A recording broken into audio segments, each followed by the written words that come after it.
This is Optimal Relationships Daily, episode 832. Here's to More Mindful Relationships by Melani Schweder of abrighterwild.com. Hello, everybody. How you doing today?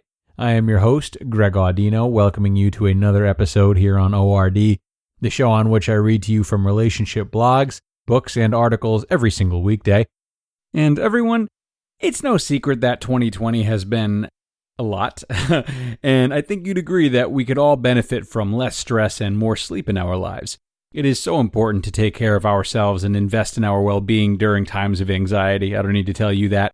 That's why we are excited to partner with Calm, the app designed to help you ease stress and sleep better. Calm, which has over 85 million users, has a whole library of programs designed for healthy sleep, like soundscapes, guided meditations, and over 100 sleep stories. I myself am a Calm user, and I can safely say that its assortment of soothing material for day and night made my meditation experience a lot better, and took away the stress that we often feel about meditating the right way, whatever that means. Now, for listeners of the show, Calm is offering a special limited time promotion of 40% off a Calm premium subscription at calm.com/ORD. That is 40% off unlimited access to Calm's entire library, and new content is added every week. Get started today at calm.com/ORD. That's calm.com/ORD. In our last episode, we talked a lot about identifying toxic relationships, and today we will complement it nicely with a post that's all about mindful relationships, celebrating and recognizing them. Let's dive right into the meat of today's episode and start optimizing your life. Here's to More Mindful Relationships by Melani Schweder of abrighterwild.com. Hello, dear friends. Public service announcement. Your energy is a valuable resource, and you're giving it away much too freely. How many times have you felt like you're the only one putting in the work in a relationship? Maybe you feel like you're always the first one to reach out, the first one to suggest plans, the first one to make a move. While this in and of itself is not a bad thing, when it becomes a pattern, it can be a red flag. Too many of us keep pouring energy into one-sided relationships. But why? In the Zen philosophy, where you invest your energy can in turn create your reality. And just like how you work, how you keep your home, and how you treat your body can reflect your inner priorities, the relationships that you maintain can either help or hinder your quest for simplicity and health. We are social creatures, and we require a certain amount of interaction, support, and love from people in order to feel good. But what happens when those relationships start to drain us? What if they take away more than they supply?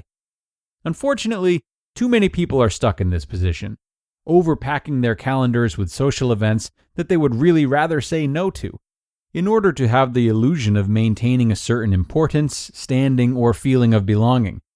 We're taught to spread our nets wide and to have a large circle of friends, and our culture looks up to those with the biggest groups of contacts. But this takes a lot of time and energy. Building a relationship, whether it's for business, friendship, or something else, requires input and commitment. And too often, this takes away from our downtime, our self-care, and our pursuits of hobbies and other things that light us up inside. Despite the message that bigger social networks are better, research has shown that we can't actually maintain deep, lasting, and fulfilling relationships with more than about 12 people at any given time. Whether you're an introvert or extrovert, crafting your inner circle of loved ones takes mindfulness and a willingness to let go of some of your own expectations. I've seen in my own life and the lives of my loved ones the expectation monster rear its ugly head and destroy what could have been a perfectly healthy relationship. Learning to let go and let people be exactly who they are is one of the keys to living a more free, happy, and mindful life. Easier said than done, I know. Living simply means cutting back to what really matters, and that extends to our relationships too. Perhaps you've done a friend purge on social media, or witnessed the slow fizzle out of acquaintances in the past. However, in your quest for Zen, it's important to sit down and be deliberate about who you let stay in your life. I can't tell you how many people I've unfriended or unfollowed because that energy didn't resonate with mine. They were bringing me down in some way. I also can't tell you how many people simply disappeared from my life when I stopped always being the one to reach out and talk or make plans. I gave up on their unenthusiastic texting, their non-committal answers, their general ambivalence about me and their life. And yes, it hurt. It hurt badly with some of those people. And yes, it still hurts sometimes. I'm human after all. But I feel so much less shame, guilt, and discomfort about saying a hearty farewell to the people who don't respect my energy. Taking stock of your current relationships may sound cold or unemotional, but in truth, it's anything but. This process requires you to become fully present in yourself and tune into your body's energy. It invites you to define your priorities and surround yourself with people who support and uplift those priorities.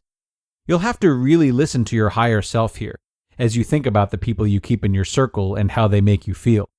And while it's not always realistic to expect your friends to make you feel warm and fuzzy all the time, it's critical to weigh your investment of time and energy. What kind of benefits do your loved ones bring to your life? How do they add value? Do you leave feeling anxious or negative after a visit with them? Or do you feel awake and happy?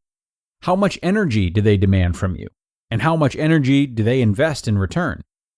If you are willing to take a hard look at your relationships and make the choice to value yourself enough to pare down in this area, you'll find that inner peace is much more attainable. A mindful invitation. Sit down and contemplate the people you surround yourself with. Think back to how you met them, what activities you typically do together, and how you feel after you spend time with them. Grab a journal or simply sit in reflection and ask the hard questions. Do these people truly know you, respect your time, and support your self-development? Take a look at your friendships, work contacts, who you follow on social media, and even your family members. Be willing to let unsupportive relationships fade, or if necessary, cut them out completely. I know this is a hard process, friends, and it is a continual practice. Setting healthy boundaries is a critical aspect of self-care, and one that far too many of us ignore. We're energetic creatures, and we exchange energy with each and every person we interact with, whether that's face-to-face, over the phone, or through a screen. But trust me, after you've worked these muscles long enough, it will get easier to spot the people who don't support your best self. You deserve to find your tribe. This is your year for more mindful, intentional, healthy, and simple relationships. Cheers to that. You just listened to the post titled, "Here's to More Mindful Relationships" by Melani Schweder of abrighterwild.com. Got a question for all of you. Do you ever need to trick yourself into doing what's good for you? Yeah, I would say you probably do, at least from time to time. I know I do. Well, the good news for all of us is that there is a podcast on the market now that can help you to do just that, and it is called Inner Monkey. It's all about helping us control our own inner monkeys. Inner Monkey is all about managing those day-to-day struggles we face that keep us from being motivated and tempt us to act on irrational fears and everything in between. With episodes highlighting important concepts like self-forgiveness, self-comparison, uncertainty, and our tendency to maybe run from our problems once in a while, this show definitely helps you gain the tools you need to make decisions that support the life you really want to live for yourself. So I highly recommend giving these guys a listen. Again, the show is called Inner Monkey, and you can search for it in any podcast provider of your choosing, or you can go see them directly from here, as I have posted a link in the episode's bio. Again, that is Inner Monkey. Go listen and enjoy. And a key reminder from Melani today, which we thank her for. You know, we talk a lot about minimalism on this show, and other shows, of course, in the OLD network. We talk about how decluttering and holding a sense of purpose to all the items and purchases in life is of great value. Yet we often forget how much of the same value and how many of the same rules apply when minimizing our social lives, as Melani has alluded to. The same way that it feels good to have the free space from getting rid of things we don't need, the same is true of our relationships. This can be challenging for people like me, who extract so much joy and seek so many future possibilities from people. But over time, this type of thinking, in this desire to hang on to everyone and everything, creates a really unhealthy reliance on having others around, as if they're the ones taking care of us. To reduce ourselves of the relationships that are no longer serving us is to step not only into clarity and relief, but also independence and empowerment and trust in those that we do choose to keep around. Needless to say, this increases the quality of the relationships we have with those that matter, including ourselves, and quality over quantity, as they say. Big stuff, a lot to chew on. But we're out of time, so I'm going to end on that note. Thank you for being here for a really important episode, my friends. Certainly some ideas to take seriously. Luckily, there's plenty more where that came from. Tomorrow we get back on the horse and continue our journey to better relationships, so don't miss out. I'll talk to you there, everyone, where your optimal life awaits.